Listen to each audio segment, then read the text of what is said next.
Hola, muy buenas tardes, estimados televidentes y radioyentes. Si alguna vez hubiera que escoger a una persona para simbolizar a qué altura ha llevado la Revolución Cubana a los pobres de la tierra, sin lugar a dudas el primer candidato sería nuestro invitado de hoy en persona. Acompáñenos, vamos a conocerlo.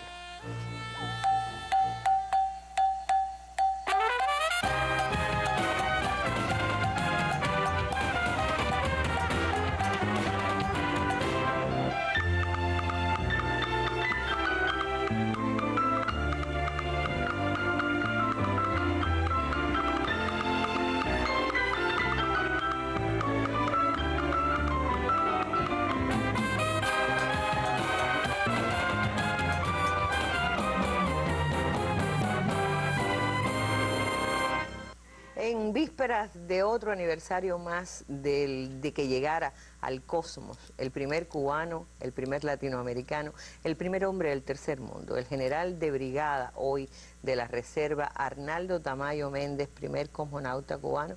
Qué bueno tenerlo aquí conmigo.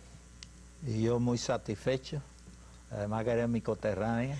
Casi, Bueno, no, vecinos. Vecino. Más que coterráneo, pared con pared, en buenas Guantánamo. tardes a ustedes, a todo el colectivo, a todos los televidentes y radiovidentes. En este día, bueno, próximo se celebrará un aniversario de ese vuelo. Y también en el marco del 60 aniversario de las Fuerzas Armadas Revolucionarias. Asimismo, 60 años de las Fuerzas Armadas Revolucionarias, que son también la posibilidad de que aquel muchacho que nació en Guantánamo en una familia muy humilde, y digamos que también en un origen más humilde dentro de su propia familia humilde, ¿no? Sí, cómo no. Por el hecho de... Bueno, extremadamente humilde, tan es así, y además de eso, la condición de huérfano. Yo quedé huérfano desde menos de un año de edad y bajo la custodia de mi abuela materna y mis tíos fue que pude sobrevivir, empezar a trabajar desde muy pequeña edad, apenas 10 años. Bueno, ahora se habla de cuentapropismo, yo fui cuentapropista desde Con los 10 10 años. años. Con un Limpiaba cajón de limpiador. zapatos, vendía verduras, repartía leche y finalmente terminé en una carpintería como aprendiz. Ahí está la primera foto del bebé Chacharo. Bebé. ¿Por qué le decían Chacharo a Tamayo? Bueno, Chacharo fue una tía mía, que en aquel momento había un programa por la televisión que era Chacharito y Sopeira. Y entonces yo tenía el pelo muy pegadito, así como si me montara vaselina, ¿no? Y Chacharito ese de la televisión era un programa cómico y entonces como yo tenía el pelito así me pusieron Chacharito. Pero era por el Chacharito y Sopeira, que eran un gallego y un negrito que hacían un programa cómico de esa época. Bueno, vamos a Guantánamo, vamos a Guantánamo. Este material que vamos a presentar, digamos que nos los adelantó. Alguien decidió llevárselo de donde lo habíamos pedido y ya se puso, pero no importa, que valga repetirlo. Manuel Sin Castillo, de la corresponsalía de Guantánamo, hizo este material, se supone que especial para la mesa redonda, y aquí está un poquito ir a los orígenes, allá en la entrada de Tiguabo, en Guantánamo, donde nació Arnaldo Tamayo Méndez, cuando era todavía Chacharo. El 18 de septiembre de 1980, Arnaldo Tamayo Méndez dio su salto a la gloria. Ese día se convirtió en el primer cubano y latinoamericano en viajar al cosmos. Fue en la nave Soyuz 38, comandada por Yuri Romarenko. Ser héroe de la República de Cuba y diputado a la Asamblea Nacional del Poder Popular no han cambiado el carácter del niño nacido en Guantánamo hace 74 años. Bellaco, pero era así en el sentido de la jocosidad, pero no de hacer daño a nadie, no. No era de tirar piedra, esto, lo otro, no, sino de hacer bromitas y esas cosas, ¿no? Aún es así. Jocoso, amable, preocupado por la familia. Siempre que viene a Baracoa, él se preocupa por darle una vuelta, aunque sea 5 minutos. La cercanía con el cosmonauta y general de brigada hacen recordar al limpiabotas adolescente que ayudó a la familia. Porque la situación en aquella época estaba muy pobre.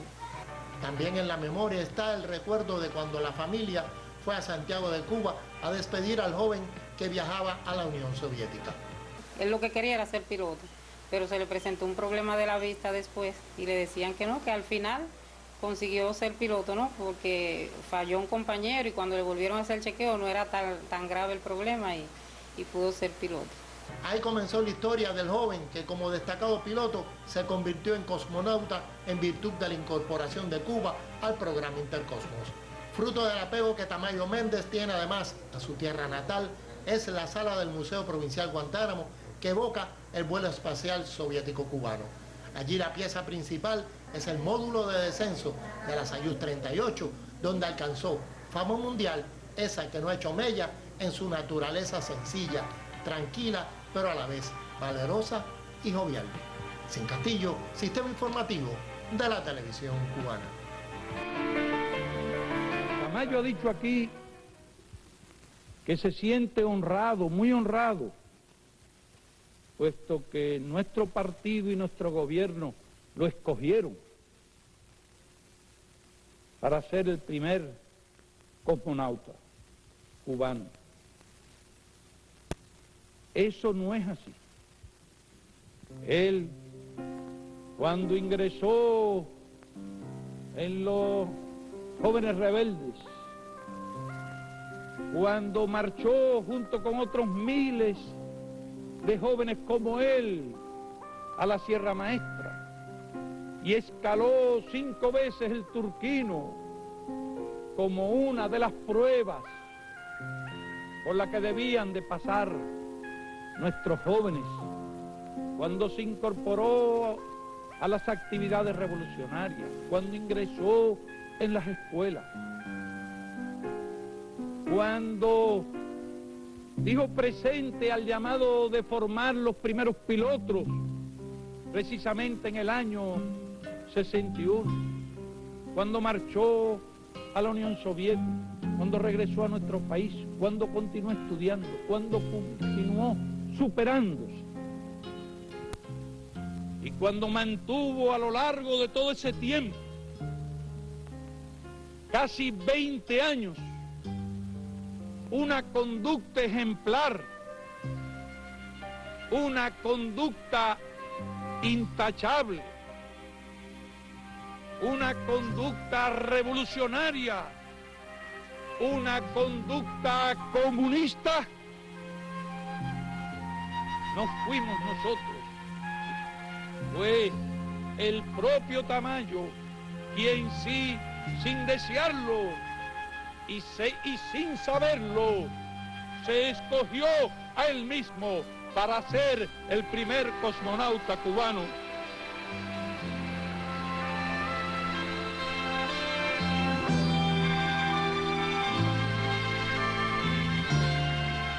Bueno, ahí dice Fidel, y eso no es así. Yo me asusté, Arlene. Sí, cuando yo quería Fidel... meterme bajo la mesa. Cuando dije, eso no es así, yo me habré equivocado. Pero después él siguió su discurso. Claro. Yo les sugiero sobre todo a los jóvenes que busquen este libro. Está agotado, pero mucha gente puede tenerlo en su biblioteca personal. Y yo estoy segura que Verde Olivo, que fue que nos prestó esta copia, que yo la he gastado bastante, Un cubano en el cosmos, puede editarse de nuevo. Es una historia maravillosa de hasta dónde puede llegar una persona que prácticamente no tenía nada al venir al mundo y de repente se convierte en el primer hombre de este país que va al cosmos. Pero cuéntanos un poquito. Sí, mira, muy rápidamente, ¿no? En los primeros años de la revolución, triunfa la revolución y yo era un adolescente. Y yo siempre quise estudiar. Yo limpiaba zapatos por la mañana y iba a la escuela por la tarde. Después, cuando empecé en la carpintería, iba a la carpintería por la tarde y a la escuela por la mañana, alternaba. Quise matricular en la Escuela de Comercio, no pude. Después matriculé en un curso de radio técnico en radio, televisión y electrónica por correspondencia. Y bueno, y en eso, el 28 de enero del 1960, el comandante Ernesto Che Guevara interviene por la televisión convocando la creación de la Asociación de Jóvenes Rebeldes. Y así como se crea a la AJR, Y bueno, eso me abrió el camino. Por ahí yo digo que las oportunidades no se pueden perder. Antes de seguir, esta es la vieja Mariana, su abuela que lo Mariana, crió, sí. y su tío. Y un primo. El primo hermano. Sí. Muy compañero de tu padre. Es Gerardo. Ese es Omar. Bueno, pues ahí está, la abuela que lo crió, esa abuela que cuando él le dijo que se iba a la Unión Soviética a ser piloto, se pasó un año sin comer carne rusa. Sí, mira, cuando triunfa la revolución había un anticomunismo muy grande aquí en el país. Todo lo que hacían los rusos era malo, que mandaban los muchachos en lata. Y entonces cuando yo le digo la noticia que me voy a estudiar, que iba a estudiar agricultura, no le dije que era piloto. Había que mantener su discreción también.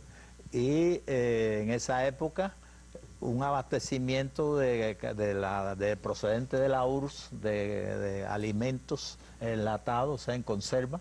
Y ella, algunos vecinos allí que eran también fastidiadores, le dijeron, Mariana, ahí posiblemente venga tu nieto. Y se pasó un año entero sin comer carne rusa. esperando que regresara. Hasta que yo no regresé. Pero es importante porque la juventud de hoy que va a estudiar piloto, aquí estamos viendo a Tamayo ya. ¿Esto es aquí en Cuba o ya en la Unión Soviética? De la Unión Soviética. Porque de aquí salen sin haber pasado una escuela ninguna, ni siquiera de idiomas. Los jóvenes rebeldes sin idioma, todo fue ahí en vivo y en directo. Pero yo digo, además, subir 5 veces el pico turquino se dice tan rápido y es durísimo, ¿no? Sí, era una prueba de fuego, todos no podían. Precisamente el objetivo de la Asociación de Jóvenes Rebeldes, primero, después se crearon las brigadas de trabajo revolucionario y los que integramos a esa brigada de trabajo revolucionario marchamos a la sierra. Ahí fue una prueba. Precisamente el comandante en jefe dijo que había que someter a esa juventud de hierro, dijo él, a pruebas que después pudieran ingresar a la Fuerza Armada, integrarse como profesionales a las diferentes esferas, pero que había que en ese momento probarlo. Y así fue como él tiene una frase en la escalinata de la Universidad de La Habana, cuando él se refiere ya al grupo de los pilotos que íbamos a salir, que dice, de esos jóvenes, ninguno de ellos se llevará un avión, ninguno de ellos traicionará la revolución. Y así ha sido. Qué hermoso. Pero sucedido. Yo quiero ver una cosa, porque ahí decía la prima que por astigmatismo, el problema de la vista que tuvo, pero es que tampoco Tamayo sale en el grupo que va a estudiar para piloto, porque no, es una historia. Exacto. Que yo quiero decir que me convertí en piloto, primero porque tenía deseo, pero ese problema que yo tenía congénito, para un principiante, para la Fuerza Aérea, era invalidante. Aquí en Cuba me dijeron, no puede ser piloto. Bueno, ¿quiere ir a estudiar técnico de aviación? Sí, quiero estudiar técnico de aviación. Marché a la Unión Soviética. Por el olvido de alguien se quedaron los expedientes y en Moscú volví a desaprobar el examen como piloto. Fuimos a estudiar técnico de aviación y allá me favoreció la suerte. Del grupo de los pilotos hubo 5 bajas. Uno porque se cayó y perdió el conocimiento, el otro porque se enfermó, y así hubo 5 bajas. Fueron al grupo de los técnicos y los que más posibilidades tenían, ahí me pasaron para... Yo digo que me agarré del tren en el Cabú. ¿Sabes cuál es el Cabú? El último. El último coche amarillo ese. Ahí me colgué del último coche. Es decir, que ha habido también un componente, digamos que de suerte, pero de suerte que está emparentada con el esfuerzo personal. Porque si no se hubiera esforzado, tampoco hubiera sido elegido para esto. Y eso llevó, por supuesto, un sacrificio, porque cuando llegamos al grupo de los pilotos ya estaban avanzados. Y mira qué cosa más interesante. Nos pusieron los mejores instructores, aceleramos el curso y resulta ser que terminamos primero que el resto del grupo. Así mismo. Pero yo quería, antes de cerrar este capítulo de la infancia, de la adolescencia, de todo este muchacho que cargaba un cajón de limpiabotas, y es difícil imaginárselo hoy, que ningún niño limpia, por suerte, limpia zapatos en Cuba. Ese pasado pasó. Es decir, era tan doloroso ir con aquel cajón de limpiabotas que Chacharo lo escondió cuando se encontró con una enamorada, ¿no? En la calle alguna vez. Sí, yo estaba haciendo el 7º grado en la Escuela Superior número 1 de Guantánamo, y entonces yo salía normalmente con mi cajoncito pregonando por la calle. ¿Lo puedo decir? Sí. ¡Limpia bota! Y entonces tenía además de eso mis clientes, una tía, el otro, vecinos. Pero en la secundaria ahí tenía una novia que ella no lo sabía. Y entonces un domingo que yo iba a mi faena de limpiar zapatos, la vi que venía con la madre. Ella iba para la iglesia, me imagino yo, y eché una marcha atrás, violenta de eso. Y a partir de ahí empecé a salir con el cajón metido en una bolsa de cemento vacía, para que no me vieran. Es muy interesante, y lo digo sobre todo para quienes visitan Guantánamo, vayan a su museo y vean que justo frente al museo donde se exhibe la escafandra del cosmonauta y donde se exhibe el módulo, ¿no? El módulo de descenso. Pero está el traje también, por lo que vi en el reportaje de Sin Castillo. Hay otro traje de entrenamiento. Ajá, los trajes de entrenamiento. La escafandra está aquí en el Museo de la Revolución. Frente por frente, en ese edificio, ahí hizo la Escuela Superior Arnaldo Tamayo Méndez. Y un capítulo que es imborrable o inseparable de Guantánamo. Arnaldo Tamayo Méndez nació en el Guantánamo que recibía a los marines yanquis cada fin de semana. Sí, con los francos. ¿Qué le pasó? ¿Qué fue lo que le pasó a un marine con Tamayo? Fue un domingo muy malo. No había limpiado. Además, un par de zapatos valía 5 centavos. Y andaba yo por la calle pregonando y los marines salían de pase y hacían millones de provocaciones y barbaridades. Bueno, muchos fueron golpeados también porque se metían con las mujeres, pensando que todas las mujeres en Cuba eran prostitutas, y se le daba su merecido. Y un día, yo en esa situación venía y viene un marine ese y me dice, no, me hace señas para limpiar los botines. Y después que él termino, le da un toquecito por la pierna, enseñar que ya terminé, y le dije, Moni. Y el marine se hizo el desentendido y se empezó a caminar. Yo destapé un pomo de tinta rápida y le rocié el pantalón cochino aquel del marine. Y claro, cuando él se dio cuenta, era un blanco de 2 metros, y yo que era delgadito, el cajón de limpiabotas al lado no me pudo alcanzar porque eché una carrera tremenda. Pero me pagó bien caro el hecho de no pagarme. Ese pantalón del marine no le serviría nunca más porque era pantalón blanco, ¿no? Era blanco. Si está vivo todavía debe recordarse. Yo espero que no. De todas maneras, se hace piloto en la Unión Soviética. Y viene la selección ya, viene de Cuba integrándose al programa Intercosmo a finales de los años 70 y llega la preselección. Por aquí está acompañándonos la persona que... Torres Muñiz, ¿no? Torres Muñiz, que fue el responsable de esa selección en aquel momento. Dirigió el grupo el grupo de selección. Esa selección empezó con más de 40 pilotos, ¿no? Sí, mira, fueron varios requisitos que se pedían. Primero, la categoría del piloto de segunda o primera clase, saber hablar ruso, no haber tenido accidente o premisa de accidente por responsabilidad del piloto, la preparación general y profesional de cada cual. Quiero decirte que Cuba fue el único país de los que integraron el programa Intercosmos que la selección se hizo por la vía de masa. O sea, hubo reuniones entre los pilotos hicieron propuestas a nivel de las brigadas aéreas, y ahí de todas las brigadas aéreas salieron los candidatos. Inicialmente éramos 41 compañeros. De ahí 20. Hubo un chequeo médico aquí en el Hospital Central nuestro, Luis Díaz Soto, y quedamos 19 concretamente. De esos 19, después el grupo se redujo a 9. Esos 9 nos concentramos en la Brigada Aérea de la Guardia Playa Girón en San Antonio de los Baños, y ahí sufrimos un curso de preparación en matemáticas, refrescamos el ruso, y de esos 9 cualquiera podía ser el cosmonauta. todos tenían condiciones, buenos pilotos, experimentados, pero bueno, había que seguir la decantación. La comisión dirigida por el jefe de la AFAR, el entonces general de división Francisco Cabrera González, había que decidir por 4. De esos 9 fuimos seleccionados 4. Compañero José Armando López Falcón, Hugo Lorenzo Jiménez, el tercero, y yo como cuarto del grupo. Esos 4, de los 4 seleccionan 2. De los 4 fuimos a Moscú. Ingresamos al hospital de la Fuerza Aérea y aprobamos 3. En la famosa centrífuga que sale ahí en el documental, que es la trituradora de hombre, yo le puse.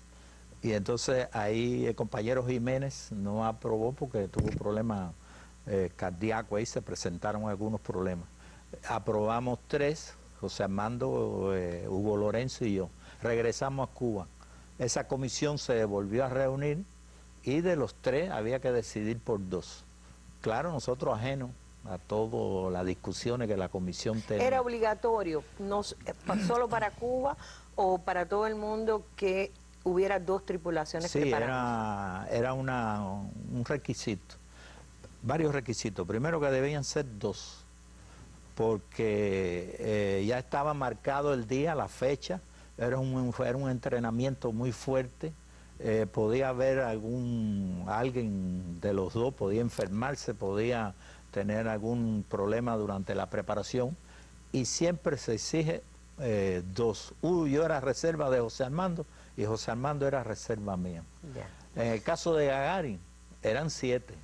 Claro, fue el primero, ¿no? Claro, y no les podía dar ni coriza. Ni coriza, nada. Vamos a ver qué dice José Armando al cabo de los años. Su compañero, de él vamos a hablar al regreso.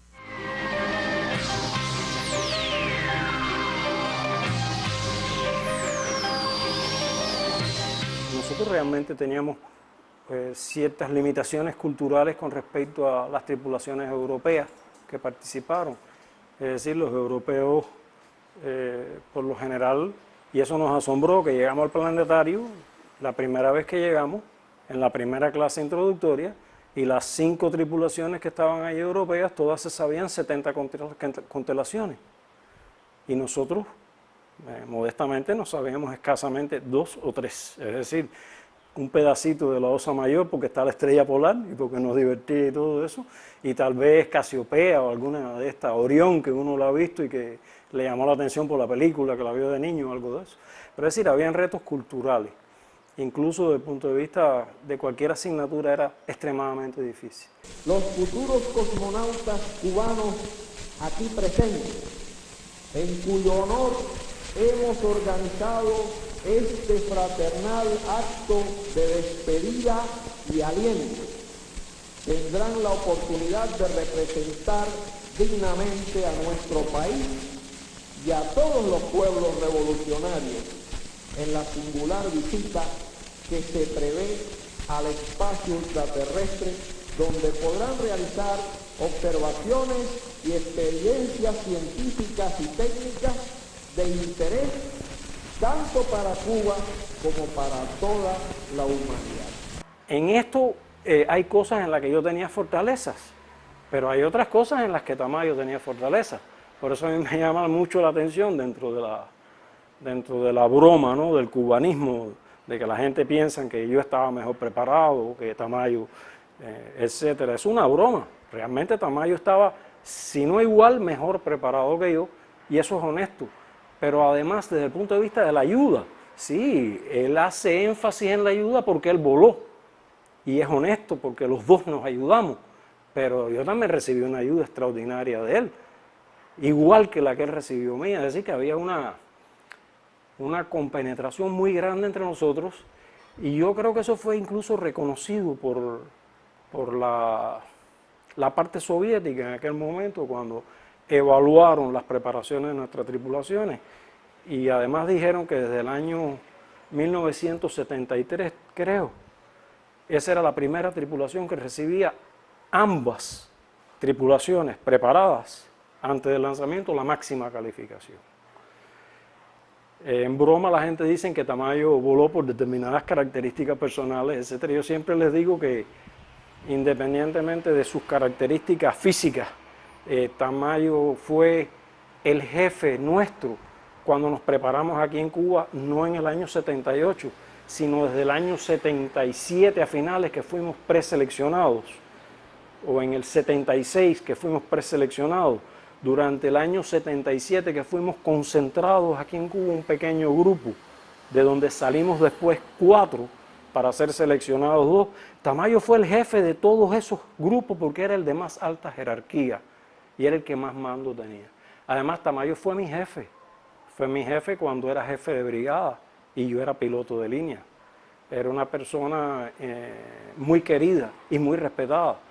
Es decir, que hay muchos elementos de esto que se conjugan y que tal vez la sencillez, la modestia, unido a la personalidad guantanamera y jaranera de Tamayo, un poco que tienden a enmascarar esto y lo hacen que la forma en que yo hablo, que yo soy remediano, matancero, habanero, un poco más, como decimos, de ciudad y todo eso, pues esos recursos lingüísticos míos y de expresión tal vez confundan realmente las características y la capacidad.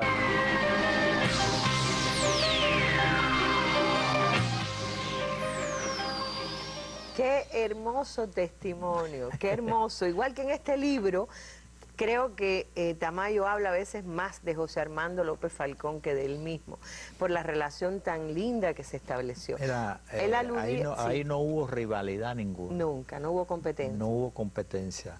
El único objetivo nuestro de la preparación era que Cuba tenía que estar presente, fuera José Armando o fuera Tamayo. Además era un evento científico-técnico, además científico-técnico-político, donde Cuba iba a salir a la palestra pública en todos los medios. Y nosotros ninguno de los dos podíamos hacer quedar mal a nuestro gobierno, al partido, que claro, nos dio esa confianza. Hay un dato que no es menor, el hecho de que era el primer también hombre que no era de piel blanca que subía, que iba a ser cosmonauta. De hecho hay varias anécdotas relacionadas con esto, Tamayo. Cuando estaba preparándose como piloto, lo que le pasó con el hijo del jefe de... Ah, sí, no.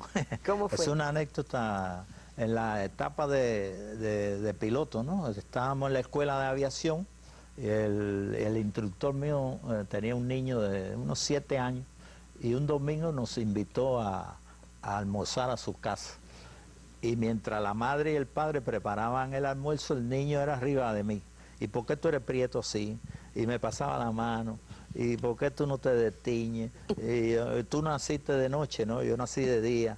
¿Y por qué tú eres así? Me da, en mi jocosidad, le digo, no, es que yo me unto betún. En ruso es butalín, yo me unto betún. Bueno, el niño grabó aquello, nosotros almorzamos, nos fuimos.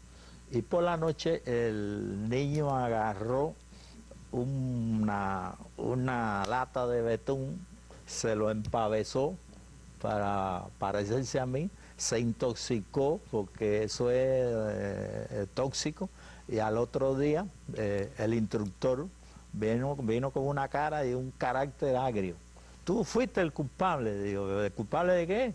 De que le dijiste al niño que se untara butalín y lo tuvimos que llevar, tuvimos que llevarlo al policlínico y quitarle toda aquella grasa que tenía en el cuerpo. Imagínate, yo no pensé que el muchacho se iba a embarrar todo de... Claro, pero eso betún. Yo creo que hizo que algunas personas pensaran, no, fue elegido Tamayo porque era negro, era guantanamero, era humilde, era el símbolo de lo más alto, como yo decía que podía llegar un hombre con la revolución. Eso puede que sea así, pero si no me preparaba bien no volaba. El hecho de haber sido de tez oscura no quiere decir, había que prepararse y como dijo José Armando, las 2 tripulaciones que nos preparamos en paralelo obtuvimos la calificación. Fíjate si es así, que la decisión final de quién iba a volar se dio 48 horas antes del vuelo. Fue que se dijo oficialmente que la tripulación de Romanenko Tamayo. Aun cuando fuera cierto que que se decidiera que fuera yo, bueno, y si me daba un catarro o una simple amigdalitis o una lesión, porque la preparación fue dura. Mira, yo tuve una emergencia en un salto de paracaídas, pude haber fallecido ahí, porque no se me abrió el paracaídas principal y tuve que aterrizar con el reserva. Puede haber un accidente, puede haber una lesión durante el entrenamiento y todos esos riesgos. Por eso es que las dos tripulaciones van hasta el final. 48 horas en un teatro lleno, una comisión gubernamental. Ahí fue donde cada especialista dio su calificación. Detrás de un cristal, eso está en el documental, de Eduardo de la Torre. Qué emoción. Cuando nos abrazamos ahí, es el momento de que se da la decisión de la tripulación. Cuando dicen Arnaldo Tamayo Méndez y Yuri Romanenko y Arnaldo Tamayo Méndez. Ajá. ¿Qué sintió? Bueno, cuando éramos 41, cualquiera podía ser, después 19, después 4, 9, 4, 2, y ya uno siente la responsabilidad y ese enorme compromiso de salir bien, que no por culpa de uno algo saliera mal. Y entonces el compromiso es mayor.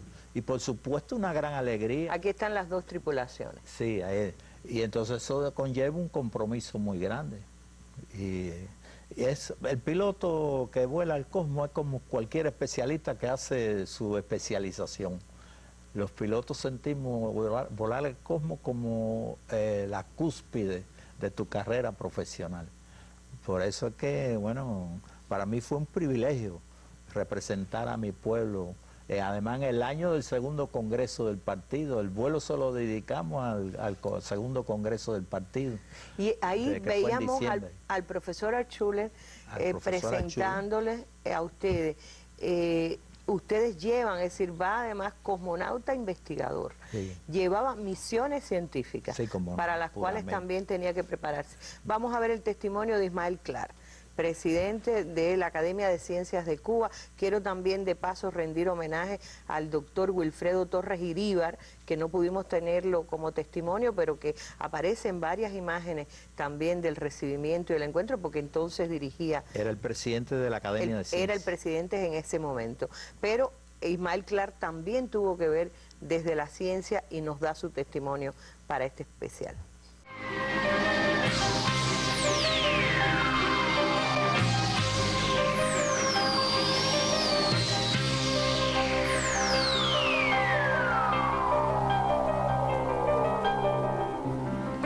Señala, ese viaje no se aprovechó para realizar una serie de investigaciones, todas preparadas por científicos cubanos. Muchas personas también en aquel momento en otros países y en otras latitudes consideraban que eso era una utopía, que como los cubanos iban a preparar experimentos para ser realizados en condiciones de ingravidez, aprovechando el vuelo cósmico. Pero lo cierto es que se prepararon 24 o 25 experimentos, todos los cuales Tamayo, con enorme disciplina y con enorme humildad, como lo caracteriza él, que es un hombre estelar en ese sentido, estudió concienzudamente cuáles eran los protocolos que había que seguir, se interesó en el contenido profundo del porqué de las cosas. Nave de transporte Soyuz 37 y Soyuz 38 nos encontramos realizando distintos experimentos médico-biológicos. En este caso queremos mostrar este tipo de sandalia, la cual cuenta con el soporte donde se ficciona la planta de los pies, posteriormente con ayuda de esta cámara. Hubo experimentos de fisiología, de neurofisiología, que yo sé que fueron muy importantes para el desarrollo sucesivo de los vuelos cósmicos, porque hubo experimentos de genética, hubo experimentos técnicos, puramente técnicos. Recuerdo que una de las cosas más que parecía más difícil de lograr, y lo lograron nuestros científicos y nuestros compañeros, nuestros tecnólogos, era el problema de la hermeticidad, el problema de la resistencia a golpes, porque bueno, las condiciones de ese tipo de vuelos son muy, digamos, muy recias. Y mucha gente poniendo, no, eso que ustedes están haciendo, eso no va a durar nada, no pasó nada de esas cosas tremendas. No quiero decir que todo fue tremendamente exitoso, pero todo lo que se había concebido y se había diseñado se ejecutó, se evaluó con mucho rigor y con una participación decisiva de Tamayo.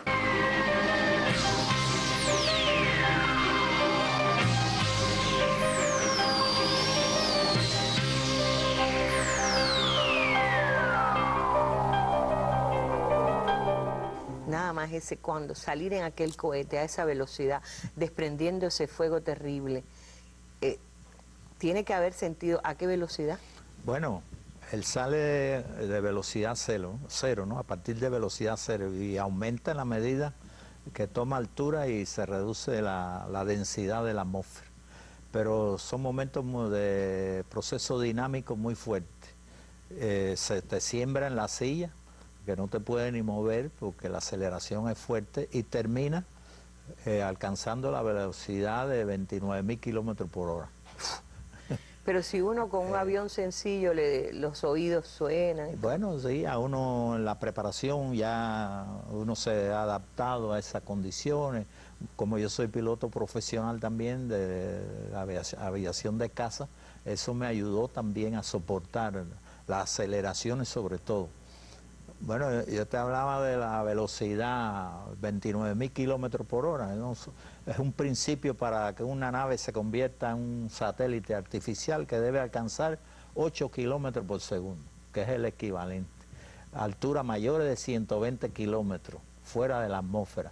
Y a partir de ahí comienza un vuelo inercial alrededor de la Tierra. Todo eso transcurrió en un espacio de 10 minutos aproximadamente, 9 minutos y pico. 10 minutos se atraviesa el... En 9 minutos ya estábamos a una altura casi de 200 kilómetros. Y ahí se despega la tercera etapa del cohete y ya quedamos en el vacío. Yo te decía hace unos minutos, antes de entrar aquí, que solamente en tan solo 90 minutos le dábamos la vuelta a la Tierra. Menos que de aquí a Varadero por tierra. O sea, a esa velocidad, o sea, eso quiere decir que el planeta Tierra no es tan grande. Somos pequeñitos, y esa inmensa alegría de poder ver desde altura 350, 390 kilómetros a nuestro pequeñito planeta, nos convierte en personas que lo tenemos que defender más. Claro, ahora... luchar porque nadie lo contamine y nadie lo desaparezca. Es bello, ¿no? Desde allá arriba. No, es un espectáculo muy bonito. La atmósfera alcanza hasta 120 kilómetros de altura y parece que el planeta está envuelto en una cúpula de cristal azul. Para sorpresa, ese azul solamente se observa aquí en la Tierra. Fuera de la atmósfera el espacio es oscuro. Muy oscuro. Oscuro, sí. Ahora, ¿cómo es eso? Yo no logro hacerme la idea. En términos cósmicos, ustedes estuvieron como 128 días allá arriba. ¿Por qué? ¿Cuánto dura un día en el espacio? Mira, a esa velocidad te decía que en hora y media, 24 horas terrestres, en lo que ustedes aquí veían el día y la noche una vez, nosotros la veíamos 16 veces. O sea que en 24 horas terrestres nosotros vimos el día y la noche 16 veces. En total 128 veces. Eso astronómicamente. Biológicamente nos cambiamos, fuimos los mismos. ¿Cómo se expresa eso en el cuerpo de ustedes? ¿No envejecen un poquito más? No. Mantenemos iguales, nos mantenemos iguales. Bueno, no tan iguales. A mí me han dicho, el libro me enseñó que usted creció 15 milímetros. 15 milímetros. Sí, mira, ahí hay un fenómeno físico. Uno aquí en la Tierra está comprimido, ¿no? Por la atmósfera. La presión atmosférica, la fuerza de gravedad de la Tierra que ejerce sobre nosotros y nos tiene achatado contra ella. El peso corporal de cada uno de nosotros, que lo soporta ¿qué? el esqueleto óseo, o sea, la estructura ósea y muscular. Pero cuando uno se va de esas fuerzas que existen en la Tierra, ¿qué le pasa al organismo? No hay peso. La ingravidez quiere decir que se mantiene la masa, pero se pierde el peso, no hay fuerza de gravedad. Entonces, ¿qué le pasa al organismo? A las vértebras trata de separarse, porque no está comprimido ya, y eso te hace que en un espacio de tiempo exista un crecimiento. Hay pilotos que han crecido 5 milímetros. Digo, 5 centímetros. ¿Verdad? El caso de Ryumin, de 6 meses de vuelo, creció 6 centímetros. Esa es la visión de la Tierra, es así de ese color. Una foto que yo tiré desde el cosmos. Eso por allá por el África. Miren, mira la línea del horizonte. Ajá. Ese es el límite de la atmósfera. Hay hasta 120 kilómetros. De ahí para arriba es un espacio oscuro, así como está la foto. Y esa es una foto en la parte de día de la órbita. En la parte de noche es muy oscuro, pero se pueden ver las ciudades, las luces de las grandes ciudades. Y es verdad que, bueno, ustedes hicieron el primer electroencefalograma allá arriba. Dentro de los experimentos que decía el profesor, por primera vez se hizo un encefalograma en el vuelo. Y fueron los médicos nuestros del Instituto de Medicina, en aquel entonces, Luis Díaz Soto, el conocido Hospital Naval, que hicieron, y se pudo medir la actividad eléctrica, en el caso mío, en el espacio. Y a partir de ahí se le continúa haciendo al resto de la tripulación. Hablando del cosmos, un momento muy importante fue el día, nosotros despegamos el 18. El 19 en la hora de la mañana, Romanenko me llama corriendo, corre que vamos a atravesar a Cuba en este momento, porque lo veíamos en el instrumento de navegación, y corrimos para las claraboyas. No había nube en ese momento sobre Cuba y pudimos apreciar el Caimán completico, la isla completa con todos sus adyacentes, de una sola mirada. ¿Será por eso que cierta prensa dijo que se habían llevado un cocodrilo en la nave? No, eso fue una propaganda anticubana. Una nota que sacó un periódico por allá por Estados Unidos que dice: vuela el primer mulato cubano, llevaba un maletín con souvenir y un cocodrilo. Y el cocodrilo, yo no llevé cocodrilo. ¿Sabe qué cosa era el maletín de souvenir? ¿Qué era? Mira, eran 5 kilogramos de objetos simbólicos de la cultura, de la historia cubana. Ahí iba un mini libro de la historia me absolverá, un mini libro del manifiesto de Montecristi, iban canciones cubanas, iban medallas, banderas, una pequeña cápsula con arena de Playa Girón. ¿Qué es la que usted le entrega al comandante? Entregamos al comandante. Cada uno de esos objetos fueron entregados a los museos. ¿Hay una palma real en la de Majagua? Ahí lleva una semilla. Ah, lo que se llevó fue la semilla. La semilla en un recipiente hermético con una tierra preparada. Después se sembró allá en la de Majagua y es una palma adulta, linda que está, muy linda y grande, frondosa. Sí, hay una imagen de Vilma y Raúl fotografiados. Llevamos un habano cubano también. Tabaco. Un tabaco, 5 kilogramos de objetos simbólicos. Bueno, ¿cómo la pasó a la familia de Tamayo?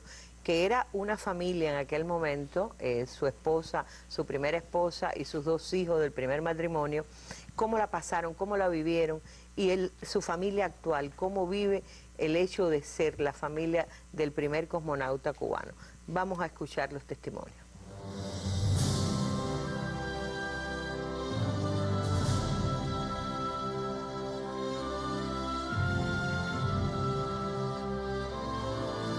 No te puedo decir que tenía la certeza de lo que significaba el vuelo, e incluso el vuelo para Cuba y para el mundo, ¿no? Pero sí sabía que había una preparación para cosmonauta, donde mi papá era uno de los que se estaba preparando junto con José Armando Falcón. ¿Cómo están los muchachos? Los muchachos bien, míralos aquí. ¿Qué tal la cara de estos muchachos? Oye, ¿cómo va la escuela? Bien. Orlando, ¿y tú? Tengo 5 en matemáticas. ¿Tienes 5 en matemáticas? Y a Romanenco, que todos están bien. No, nos portamos bien. Sí, yo lo sé. ¿Estás tranquilo? Más tranquilas están ustedes, que nosotros estamos aquí en el cosmos. La preparación de mi papá para el vuelo fue realmente, sí percibo que sí fue muy tensa, muy dinámica desde el punto de vista que yo sí lo veía que tenía que estudiar todos los días bastantes cosas, unos libros gordos, sí, de astronomía, del tema propio de científicos, asignatura científica que había que estudiar bastante. Siempre surgió en nosotros el temor ese, ¿no? A mí, en honor a la verdad, sí, como que se me aguaron los ojos en ese momento. Pero bueno, a la vez era una mezcla de tristeza con alegría. Compartir la vida con un hombre así, para mí ha sido maravilloso. Es muy laborioso, por lo tanto es muy trabajador. Es muy trabajador en la casa, siempre está haciendo algo. Le gusta el orden en el hogar, en sus cosas, en las cosas de todos nosotros. Y asimismo le gusta la disciplina. Por lo tanto, son valores que le ha transmitido muy bien a sus hijos.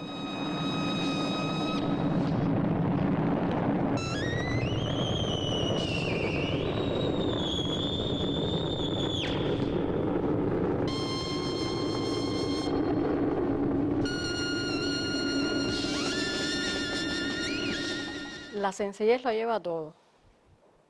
Lo lleva a entender los problemas, a no olvidar su origen.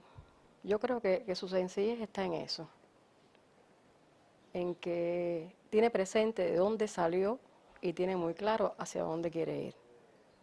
Y así igual, te decía ahorita que ha enseñado a nuestros hijos. Como padre, es una persona que se puede contar para él, que en un momento dado te puede aconsejar, te puede incluso hasta sacar una sonrisa con una frase de él.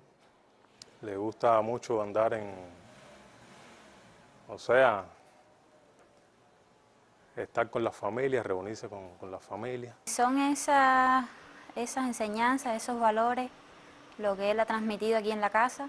O sea, saber cómo bromear con las cosas, pero a la vez saber ser serio, ser disciplinado. Y enseñarnos sobre todo a los hijos qué cosa es crear una familia que nunca él tuvo, cosa que creo que ha hecho excelente. Nos ha criado de una manera estupenda y nosotros hemos sabido llevar eso en nuestras carreras. Sí, de vez en cuando cocina, limpia, ayuda a fregar y eso. Cuando tiene tiempo, porque también tiene el trabajo, ¿no? Se tiene que vivir entre la familia y el trabajo, pero sí, siempre está ahí presente para nada esa parte.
hablemos un minuto de Romanenko, porque hemos pasado por ahí ese compañero de vuelo.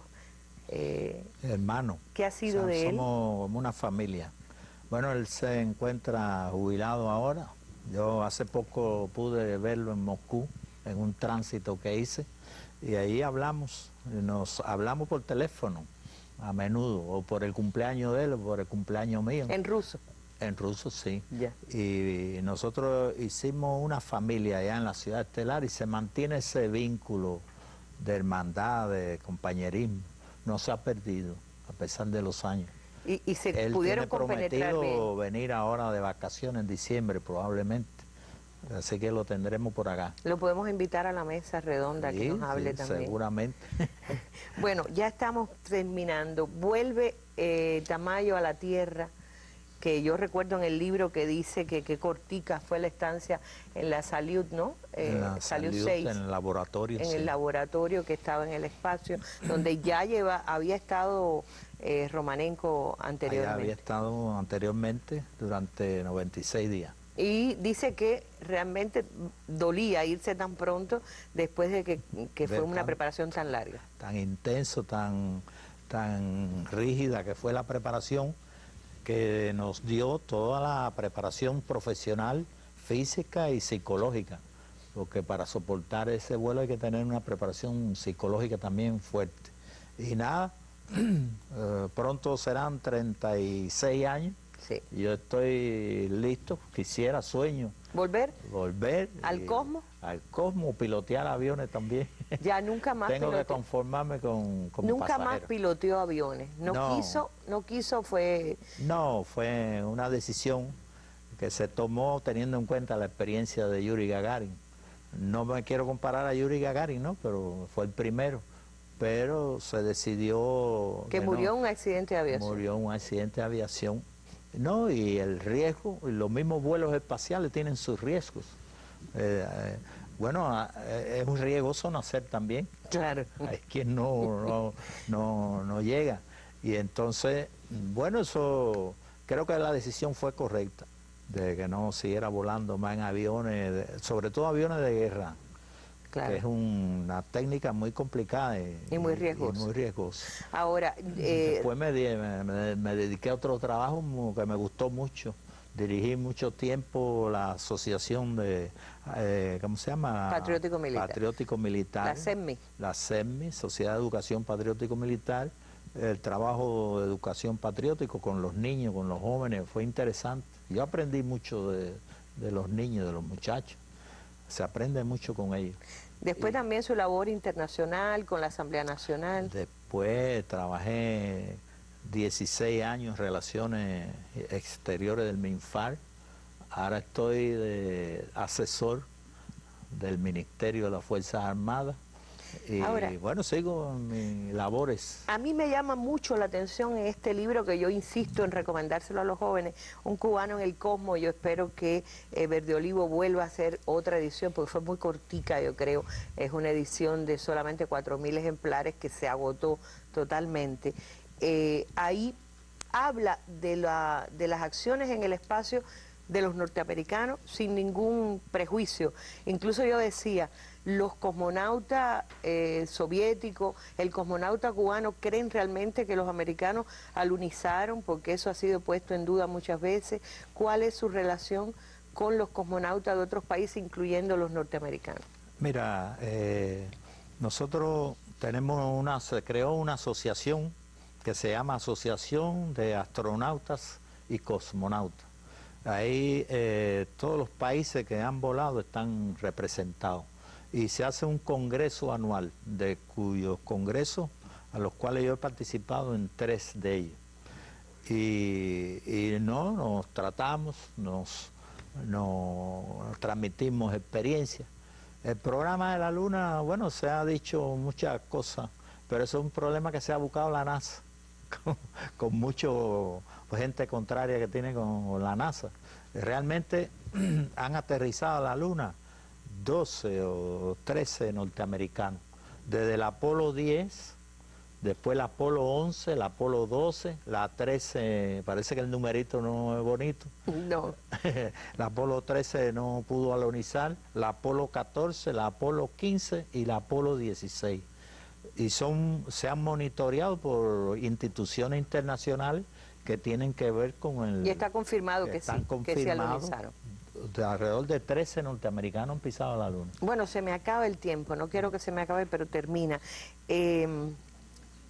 No fue, es decir, fue el primer cubano, latinoamericano, africano, primer hombre del tercer mundo en salir al cosmos, pero después han salido otros, me dicen, lo que con otras características. Sí, voló posteriormente un astronauta mexicano que fue y situó, él es especialista en comunicaciones, situó un satélite de comunicaciones mexicano, el Morelos. Después voló un costarricense con nacionalidad norteamericana y luego voló un brasileño como turista. Como turista. Pagó, pero, ¿sabe cuánto? ¿sí? 20 millones de dólares. Con razón Fidel hizo la crítica esa que hizo. ¿De qué manera usar la plusvalía? Pero es decir, programas como el Intercosmo que hacían que la solidaridad entre países pudiera llevar hombres como Tamayo al cosmos, se perdieron ya. Sí, cómo no, eso se perdió. Ahora todo es muy comercializado. Sabe que ahora hasta para los enterramientos cósmicos pagan casi $100.000 por regar un poco de ceniza en el cosmos. Ahí los turistas pagan 20 millones de dólares y todo es comercializado. El vuelo nuestro se calcula que tuvo un costo de 120 millones de dólares y nuestro país solo no pagó ni un kilo. Gracias al programa Intercosmos que creó el socialismo. Y que desgraciadamente se perdió junto con la caída del desmerengamiento. Se me acabó. El mundo, Tamayo fue otro después que bajó. Tiene otra concepción del mundo, es otra persona.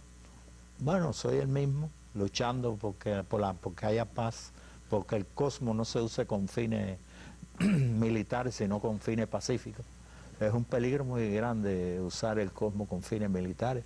Y los que pertenecemos a esa asociación tenemos posiblemente toda la conciencia para seguir apoyando a los gobiernos como el nuestro, que está en contra de la carrera armamentista y de la utilización del cosmos con fines militares. Bueno, despedir ya. Gracias, Tamayo. Gracias a su familia, a todos sus seres queridos que están aquí, a esta persona, a Torres Muñiz, que fue el responsable de que se hiciera aquella preselección de la que salió un hombre como Arnaldo Tamayo Méndez, nuestro chacharo, lo digo ahora como vecina de allá de la entrada de Tiguabo de Guantánamo, donde hay una casita, la más humilde, la más pobre, que se ha conservado para recordar siempre de dónde salió el primer cubano al cosmos, que ojalá no sea el último. No, yo digo que fui el primero, pero no será el último. A lo mejor dentro de 20, 30, 40 años. Al fin una entrevista entre Tamayo y yo. Felicidades y gracias. Héroe de la República de Cuba, que no lo hemos dicho, y todos los valores de los que se ha hablado hoy tienen que ver con la suerte de que el 2 de diciembre de 1956 se fundara el Ejército Rebelde y se fundara después las Fuerzas Armadas Revolucionarias, de la que usted es hoy un orgulloso general de Brigada de la Reserva. Gracias.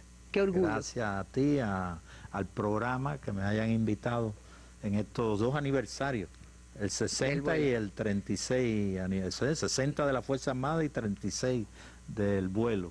Y a todos los televidentes, espero que sobre todo a los jóvenes les guste y sepan que Cuba fue el primer país latinoamericano que en representarlo en el cosmos. Gracias, Tamayo. Gracias a ustedes también por su atención. Volveremos en un nuevo encuentro en la Mesa Redonda. Nos despedimos con aquella canción que le dedicara a Silvio Rodríguez en el Jardín de la Noche, para el primer cosmonauta cubano. En el jardín de la noche hay una rosa luminosa que me mira fijamente a los ojos, parpadea y me quiere decir cosas, tantas cosas que no sé,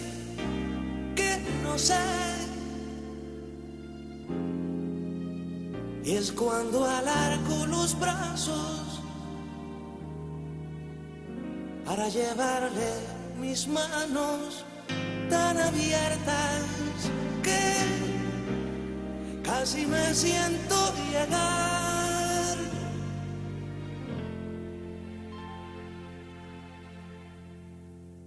Con el pie.